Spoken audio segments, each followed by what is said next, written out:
जय श्री ओम नमः श्रीदेभ्यः। जय श्री महावीराय नमः। जय श्री परम्पराचार्य गुरुवे नमः। जय श्री उमा स्वामी गुरुवे नमः। जय श्री शांति सागर गुरुवे नमः। जय श्री विद्यानंद गुरुवे नमः। मोक्ष मार्गस्य नेतारं भेत्तारं कर्म भूभृतां ज्ञातारं विश्वतत्त्वानां वन्दे तद्गुणलब्धये। मङ्गलं भगवान् वीरो मङ्गलं गौतमो गणी मङ्गलं कुन्दकुन्दार्यो जैन धर्मोऽस्तु मंगलम। हम सभी लोग तत्वार्थ सूत्र में 7वां अध्याय आश्रव नाम का अधिकार समझ रहे थे, जिसमें शुभ आश्रव का वर्णन चल रहा था। 21वां नंबर सूत्र चल रहा था, जिसमें अगारी के कौन कौन से व्रत होते हैं और वह किससे संपन्न होता है, इसकी चर्चा चल रही थी। शिक्षा व्रतों में अपन ने सामायिक और प्रोजोवास ये 2 व्रतों को पढ़ लिया था। आज भोगोपभोग और अतिथि संविभाग इन 2 व्रतों की चर्चा करेंगे। उसके पहले इस सूत्र को बोर्ड के माध्यम से एक बार देखते हैं, फिर आगे समझते हैं। 7वां अध्याय सूत्र नंबर 21वां। दिग्देशानर्थ दंड विरति सामायिक प्रोस्तोपवासोपभोग परिभोग परिमाणातिथि संविभाग व्रत संपन्नश्च। दिग्विरति, देश विरति, अनर्थ दंड विरति, ये तीनों जो हैं गुण व्रत हैं। सामायिक 1, प्रोस्तोपवास 1, उपभोग परिभोग परिमाण 3, अतिथि संविभाग 4, ये व्रत चारों के साथ लगा लेंगे। इससे संपन्न अगारी देशव्रती श्रावक होता है। हम लोगों ने अभी सामायिक और प्रोस्तोपवास शिक्षा व्रत में ये 2 का वर्णन समझा। अब देखेंगे उपभोग परिभोग परिमाण एवं अतिथि संविभाग व्रत।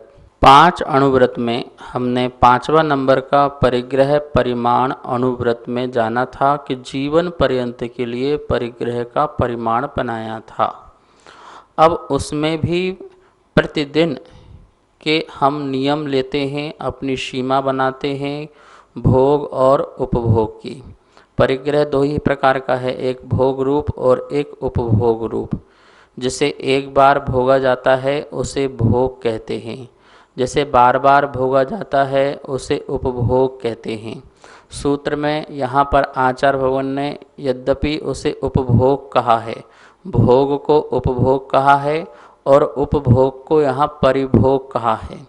यहाँ पर उपभोग मतलब भोग ही लगाना है और परिभोग मतलब उपभोग लगाना है, जो अपन को सामान्य से ज्ञान में पता चल जाए। तो एक भोग और दूसरा उपभोग। भोग मतलब जो विषय एक बार भोगने में आते हैं वो भोग कहलाते हैं।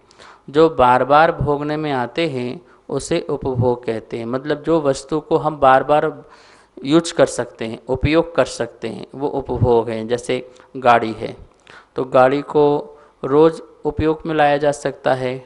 मकान है, वस्त्र है, आपके मोबाइल हैं, टीवी है, पंखा है, कोई भी ऐसे सामग्री है, द्रव्य हैं जिनको आप बार बार उपयोग में ला सकते हैं। 5 इंद्रिय संबंधी लगा लेना। 5 इंद्रिय संबंधी जो भी बार बार वस्तु उपयोग में की जा सकती हैं उन्हें हम परिभोग कहें या उपभोग कहें, ठीक है।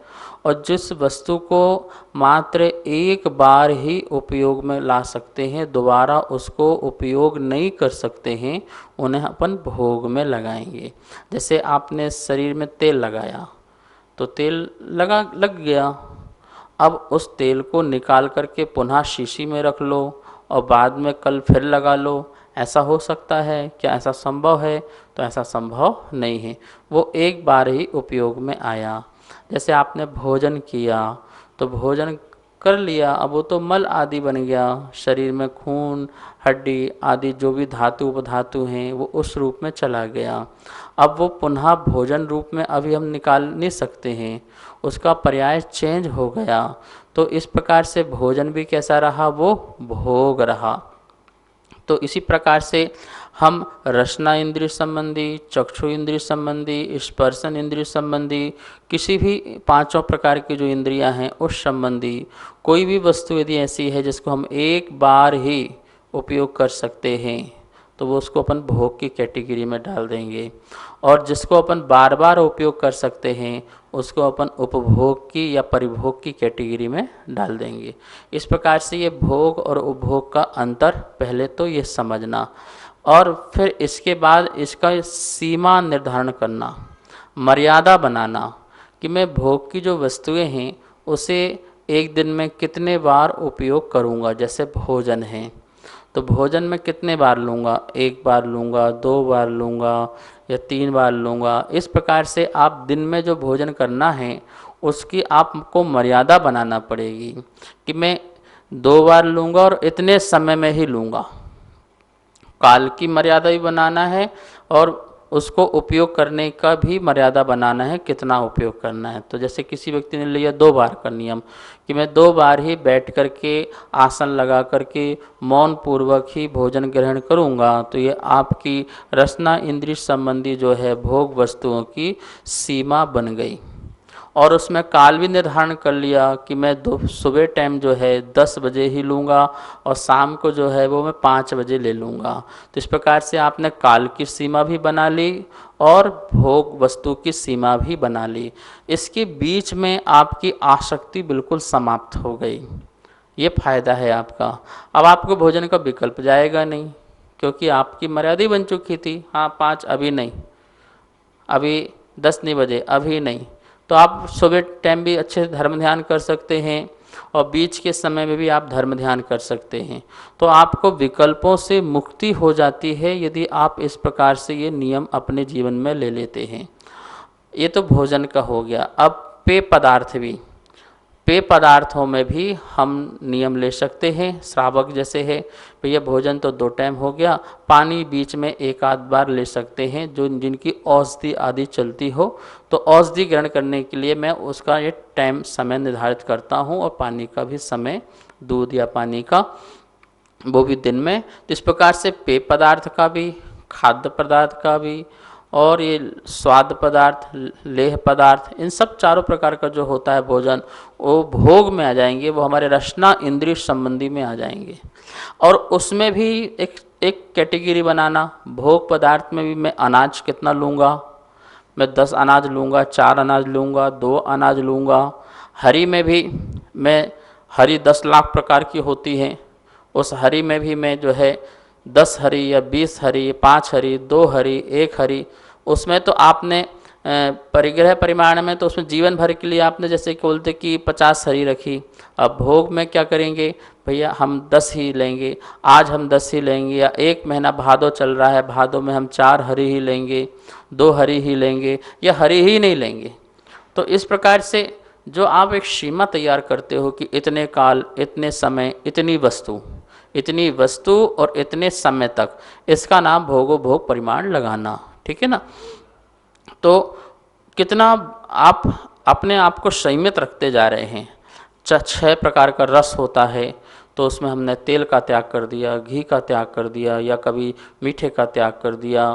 तो अनेक प्रकार से आप अपनी जिह्वा इंद्री को, रसना इंद्री को बचाने के लिए, मतलब उसके द्वारा कर्म जो आश्रय होता है, जो व्यक्ति है वो स्वाद और स्वार्थ इन 2 के कारण ही गिरता है। यदि स्वाद का इसकी चाह है तो वो अपने संयम से गिरता है, और स्वार्थ के कारण भी अपने संयम से गिरता है। जब वो स्वाद और स्वार्थ दोनों को छोड़ देता है तो संयम उसका बढ़ने लगता है। तो इस प्रकार से रसना इंद्रिय का कंट्रोल हुआ। और रसना के बाद आप देखिए, पहला आप स्पर्शन इंद्रिय भी लगा सकते हैं। स्पर्शन इंद्रिय में भी जैसे वस्त्र पहनना है, तो वस्त्र आपके पास तो बहुत ही, भैया पर्यूषण पर्व चल रहा है, हम 3 वस्त्र ही, 2 वस्त्र ही रखेंगे, ज़्यादा नहीं रखेंगे। और एक बार ही चेंज करेंगे, 2 बार ही चेंज करेंगे। तो इस प्रकार से आप जितनी अपने आप को कंट्रोल करेंगे, भोग से अपने आप को बचाएंगे, उतने ही आपके विकल्प जो हैं संसार संबंधी या विषयों में आसक्ति संबंधी, वो क्या हो जाएंगे, शांत हो जाएंगे, आत्मा निर्मल हो जाएगी। परिणामों में बहुत अंतर आता है। ये नियम जो है बहुत वैज्ञानिक हैं, इनका जब चिंतन करेंगे तो हमको पता चलेगा कि इसका लाभ कितना है। 80-90% जो आकुलता है वो आकुलता दूर हो जाती है, और मुनि बन जाएंगे फिर तो समस्त आकुलता ही समाप्त हो गई, समझ लो। फिर आपको कोई भोग इन सब की आकुलता समाप्त हो गई, तो जीवन पर्यंत के लिए हो जाता है। और उसमें भी प्रतिदिन में इसका त्याग उसका त्याग भी चलता रहता है। बनाना है, लाना है, ये काम तो आपको रह नहीं जाता मुनि अवस्था में।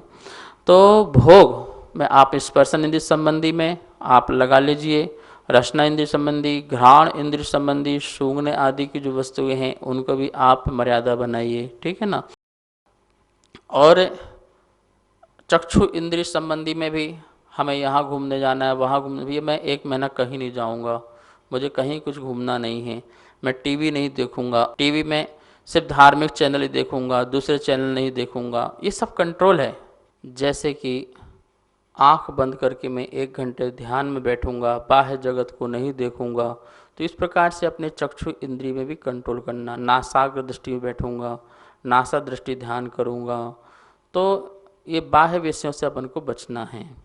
इसी प्रकार से स्रोत इंद्रिय में, कर्ण इंद्रिय में, इस कर्ण इंद्रिय के माध्यम से मैं किसी की बुराई नहीं सुनूंगा, मैं भजन सुनूंगा, गाने आदि नहीं सुनूंगा। तो इस प्रकार से 5 इंद्रियों के जो भोग संबंधी विषय हैं उनमें अपन को कंट्रोल करना है।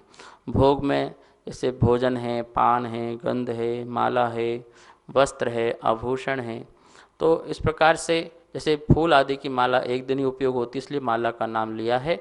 हार आदि जो है आपके स्वर्ण के वो उपभोग में जाएंगे, ठीक है ना।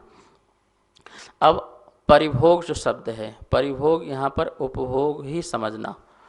तो जिसको बार बार भोगा जाता है वो परिभोग या उपभोग ही लेना है।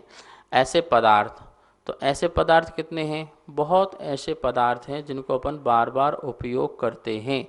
तो जैसे वस्त्र आदि को मैंने आपको बताया था, वो भोग में नहीं है, वो उपभोग में ही लेना। तो वस्त्र को 1 बार उपयोग करना, 2 बार उपयोग करना, इस प्रकार से गाड़ी है, वाहन है, मोबाइल है। अभी मोबाइल भैया मैं 1 घंटे तक मोबाइल नहीं देखूंगा, टीवी जो है बंद करके रखूंगा, उसको उपयोग नहीं करूंगा।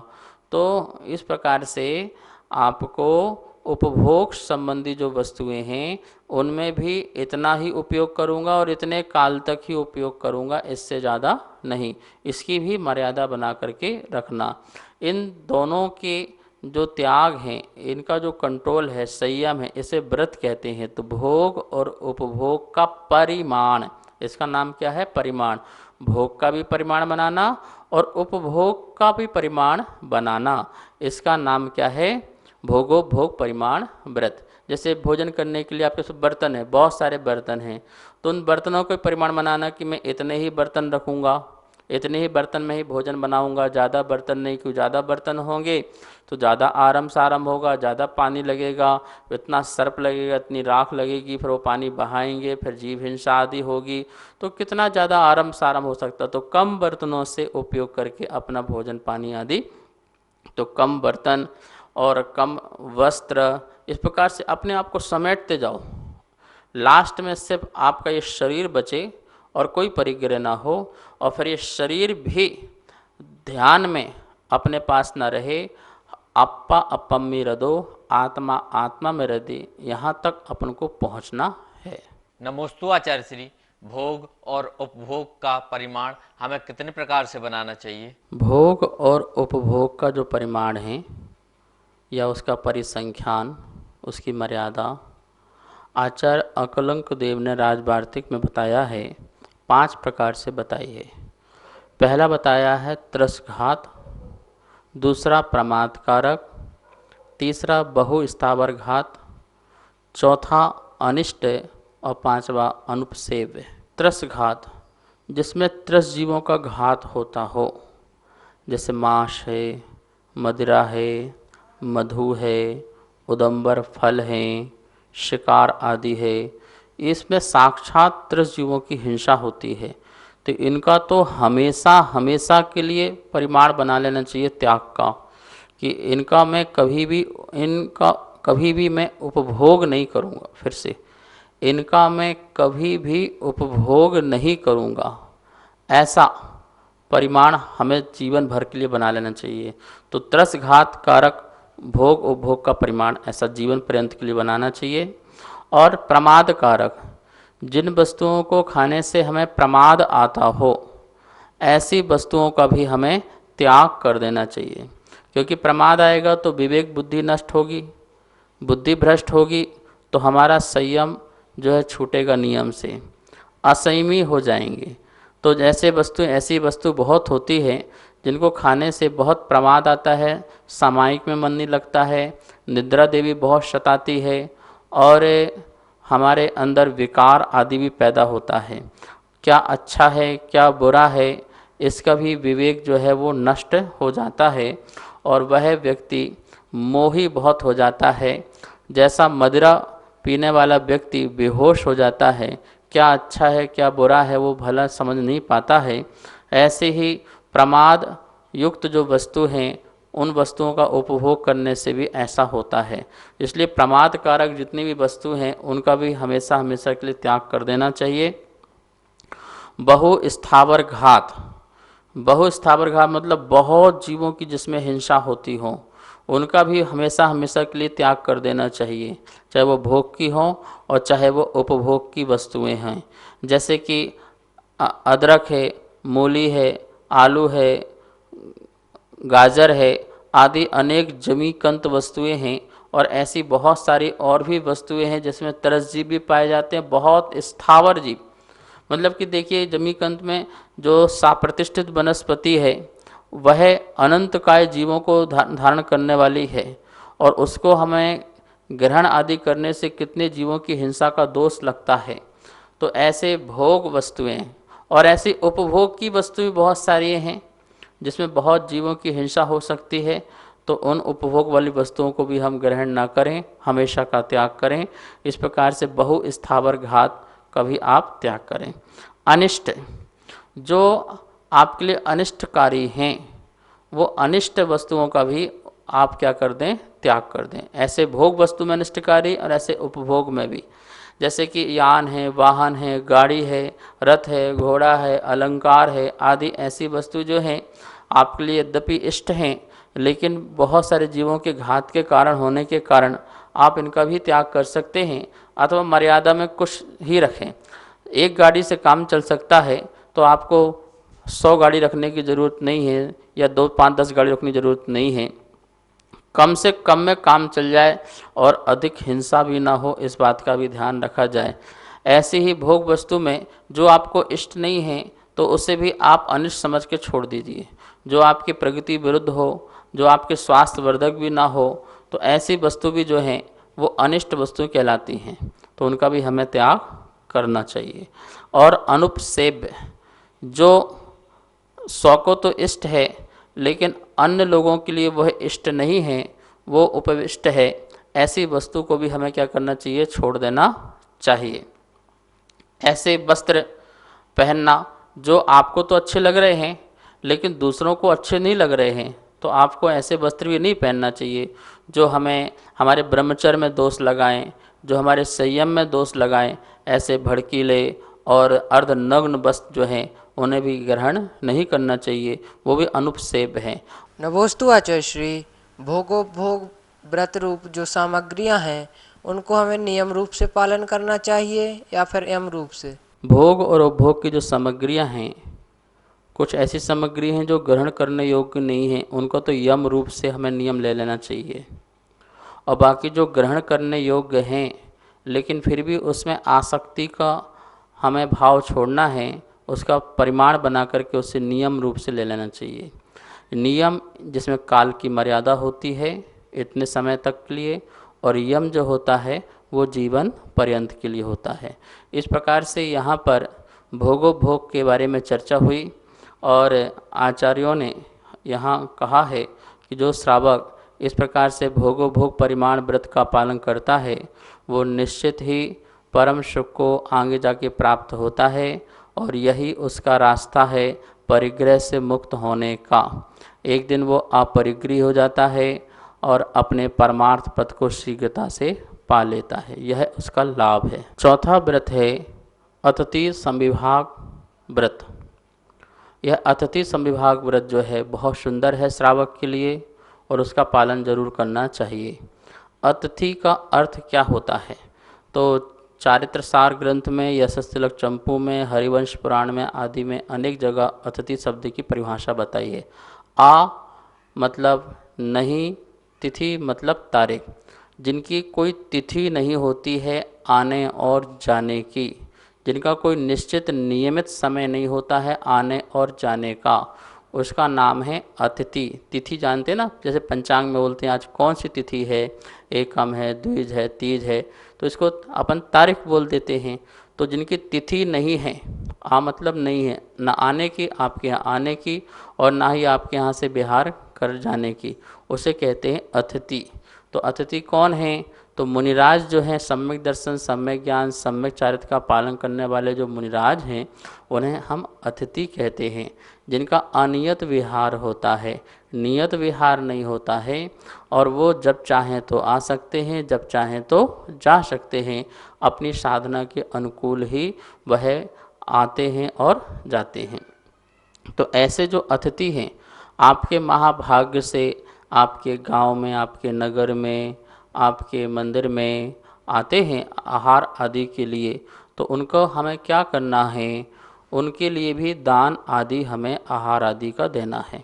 4 प्रकार के जो दान बताए हैं, आहार, औषध, अभय और ज्ञान, ये 4 प्रकार के दान हमें देना है। तो उनके लिए अपन कैसे देंगे? सम विभाग। हम अपने जो कमाई है न्याय नीति का, उसमें भी हम सम विभाग बना के रखेंगे। सम्यक रूप से विभाग बनाना अतिथि के लिए भी, कि इतना जो हमने कमाया है उसमें इतना जो धन है वह अतिथि के, जैसे पिच्छी देना है, उनको पिच्छी उपकरण करना, भेंट करना है, कमंडलू देना है, चटाई देना है, शास्त्र दान आदि देना है, या औषध और आहार दान देना है, वसतिका बनवानी है, वसतिका उनको रहने को देना है। तो इस प्रकार से चारों प्रकार के दान के लिए श्रावक जो है अपनी जो आय है उस आय में एक संविभाग बनाता है और अपनी उस सामग्री से उनको क्या करता है? वह उपकरण आदि देता है। उनको पिच्छी की आवश्यकता है तो आपने पिच्छी दे दी, उनको कमंडल की आवश्यकता है तो कमंडल दे दिया।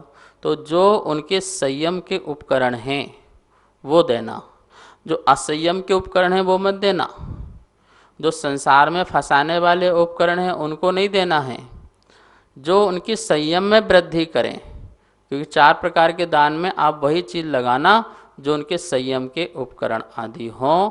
जैसे आहार है तो उनके संयम को बढ़ाने वाला है, साधना को बढ़ाने वाला है, औषध है वो उनको असाता दूर करने वाला है, और ज्ञान दान में जैसे पुस्तक आदि है, संयम में अहिंसा आदि का पालन करने के लिए जो पिछू और कमंडलू है। तो इस प्रकार से उनके लिए ऐसी सामग्री का संविभाग बनाना, अपने ही धन में से उस अतिथि के उपयोग जो आए उसे संविभाग कहते हैं। आपने 1 रुपये कमाया तो उसमें 10 पैसे आपने अतिथि के नाम से रखा कि जब भी कोई साधु को आवश्यकता पड़े और साधुगण आते हैं तो उनके लिए हम उनके योग्य सामग्री दे सकें, उनकी साधना में साधक बन सकें। साधु 10 आ गए तो हम चौका लगा सकें, आहार बना सकें। अब आपने भोजन तो आपने अकेले के लिए बनाया, अपने परिवार के लिए बनाया, अब 10 साधु आ गए, पड़गाहन करना है तो क्या करोगे? तो जो आपका संविभाग रखा है उससे ही अन्न निकाल करके आप अपना भोजन पानी ज़्यादा बढ़ा लेंगे, क्योंकि उतने भोजन में 10 साधु का आहार तो नहीं होगा। तो आप, कोई व्यक्ति सोचता है कि हम जो भोजन बनाया उसी भोजन में से उनको देना है, नहीं, आप एक्स्ट्रा भी बना सकते हैं, क्योंकि आपने संविभाग बना रखा है। जैसे बिजली विभाग होता है, पानी विभाग होता है, ऐसे आपने अपना दान का विभाग बना रखा है और उस दान के विभाग से ही आप दे रहे हैं, तो बढ़ाने का दोष नहीं लगेगा आपको, ठीक है ना। तो इस प्रकार से यहाँ पर हमें समझना है कि अतिथि संविभाग व्रत में हमें जो साधुगण होते हैं, रत्नत्रयधारी होते हैं, उनके लिए हमारे तरफ से जो कुछ भी साधना में सहयोग बन जाए उसकी पूर्ति करना, इसका नाम है अतिथि संविभाग व्रत। जिनवाणी स्तुति करते हैं। जावाणी के ज्ञान से सूझे लोकालो, सो वाणी मस्तक धरूं सदा दे तो हो ढोक। हे जिन वाणी भारती तो हे जपो दिन रेन, जो तेरी सरना धरे सो पावे सुख चैन। सभी को बहुत बहुत मंगल आशीर्वाद। सभी को सादर जय जिनेन। चौथे अध्याय की पुस्तकें छप के आ चुकी है। जो भी स्वाध्याय प्रेमी चौथे अध्याय की पुस्तकें मंगवाना चाहते हैं वो नीचे दिए गए मेरे नंबर पर संपर्क कर सकते हैं। पांचों अध्याय की पुस्तकें छपवाने हेतु जो भी पुण्यार्जक बनना चाहते हैं, वह सहयोग राशि देना चाहते हैं, वो नीचे दिए गए नंबर पर संपर्क करें। जय जिनेन।